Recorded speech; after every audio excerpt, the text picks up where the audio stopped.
Ashwini madam ಅವರ ಮನಸ್ಸು ನಿಜಕ್ಕೂ ಕೂಡ ಒಂದು ಬೆಣ್ಣೆ ಐತಂತೆ. ಸೊ ಯಾಕೆ ಒಂದು ಮಾತನ್ನ ಹೇಳ್ತಿದ್ವಿ ಅಂದ್ರೆ, ಎಲ್ಲರಿಗೂ ಕೂಡ ಸಪೋರ್ಟ್ ಮಾಡ್ತಾರೆ, ತುಂಬಾನೇ ಮೃದು ಸ್ವಭಾವ ಜೊತೆಗೆ ಬಹಳಷ್ಟು ರೀತಿಯಲ್ಲಿ ಎನ್ಕರೇಜ್ಮೆಂಟ್ ಇದೆಯಲ್ಲ, ಅದು ಹೊಸಬ್ರಾಗ್ರಿ ನಂತರ ಹಳೇಬ್ರಾಗ್ರಿ ಎಲ್ಲರಿಗೂ ಕೂಡ ಅಷ್ಟೇನೆ. ಎಲ್ಲರೂ ಕೂಡ ಈಕ್ವಲ್ ಅಶ್ವಿನಿ ಮೇಡಮ್ ಅವರಿಗೆ ಪ್ರತಿಯೊಬ್ಬರಿಗೂ ಕೂಡ ಬಂದು ಸಪೋರ್ಟ್ ಮಾಡ್ತಾರೆ. ಅದೇ ರೀತಿ ಈಗ ಹೊಸ ಚಿತ್ರ ಕರೆ ಬಿಟ್ಟೆ ಒಂದು ಹೊಸ ಚಿತ್ರಕ್ಕೆ ಬಂದು ಸಪೋರ್ಟ್ ಅನ್ನ ಮಾಡಿದ್ದಾರೆ. ಒಂದು ಸಿನಿಮಾ ತಂಡದವರ ಜೊತೆ ನಿಂತು ಭಾಗಿಯಾಗಿದ್ದಾರೆ.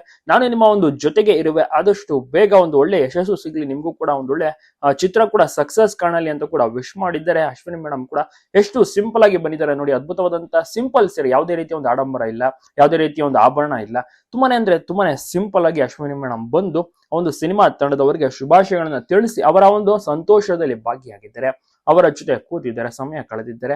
ಸೊ ಈ ರೀತಿ ಸಾಕಷ್ಟು ಸಿನಿಮಾ ತಂಡದವರಾಗಿರ್ಬೋದು, ಬೇರೆ ಬೇರೆ ಗ್ರ್ಯಾಂಡ್ ಓಪನಿಂಗ್ ಕಾರ್ಯಕ್ರಮ ಆಗಿರ್ಬೋದು, ಸೊ ಈ ರೀತಿ ಪ್ರತಿಯೊಬ್ಬರಿಗೂ ಕೂಡ ವಿಶಸ್ಸನ್ನ ತಿಳಿಸ್ತಾರೆ. ಹೋಗಿ ಸ್ವತಃ ಅವರೇ ಹೋಗಿ ಅಲ್ಲಿ ಅವ್ರಿಗೆ ಶುಭಾಶಯಗಳನ್ನ ಡೈರೆಕ್ಟ್ ಆಗಿ ವಿಶ್ ಮಾಡ್ತಾರೆ. ಏನಾದ್ರು ಓಪನಿಂಗ್ ಕಾರ್ಯಕ್ರಮ ಇದ್ರೆ ಓಪನ್ ಮಾಡ್ಕೊಡ್ತಾರೆ.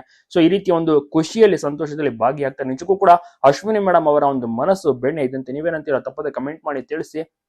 ಹಾಗೆ ಪ್ರತಿಯೊಬ್ಬರಿಗೂ ಕೂಡ ವಿಡಿಯೋನ ಶೇರ್ ಮಾಡೋದನ್ನ ಮರಿಬಿಡಿ. ಯಾಕೆಂದ್ರೆ ಅಭಿಮಾನಿಗಳು ಕೂಡ ಅಶ್ವಿನಿ ಮೇಡಮ್ ಬಗ್ಗೆ ತಿಳ್ಕೊಬೇಕು ಅಂತ ತುಂಬಾನೇ ಆಸೆ ಪಡ್ತಿರ್ತಾರೆ. ಒಂದು ವಿಚಾರ ನಿಜಕ್ಕೂ ಕೂಡ ಪ್ರತಿಯೊಬ್ಬರಿಗೂ ಖುಷಿ ಆಗುತ್ತೆ. ಅಶ್ವಿನಿ ಮೇಡಮ್ ಸದ್ಯಕ್ಕೆ ಒಳ್ಳೊಳ್ಳೆ ಸಿನಿಮಾ, ಅವರ ಒಂದು ಫ್ಯಾಮಿಲಿಯ ಸಿನಿಮಾ ಕೂಡ ಬರುತ್ತೆ, ಅಪ್ಪು ಸಿನಿಮಾ ಬರುತ್ತೆ, ಜಾಕಿ ಸಿನಿಮಾ ಜೊತೆಗೆ ಯುವರಾಜ್ ಕುಮಾರ್ ಅವರ ಯುವ ಸಿನಿಮಾ ಬರುತ್ತೆ. ಪ್ರತಿಯೊಂದು ಸಿನಿಮಾಗೂ ಕೂಡ ಅವರು ಸಪೋರ್ಟ್ ಮಾಡ್ತಾರೆ. ಜೊತೆಗೆ ಬೇರೆ ಬೇರೆ ಹೊರಗಡೆ ಇರುವಂತಹ ಸಿನಿಮಾ, ಹೊಸಬರ ಸಿನಿಮಾಗೂ ಕೂಡ ಸಪೋರ್ಟ್ ಮಾಡ್ತಾರೆ.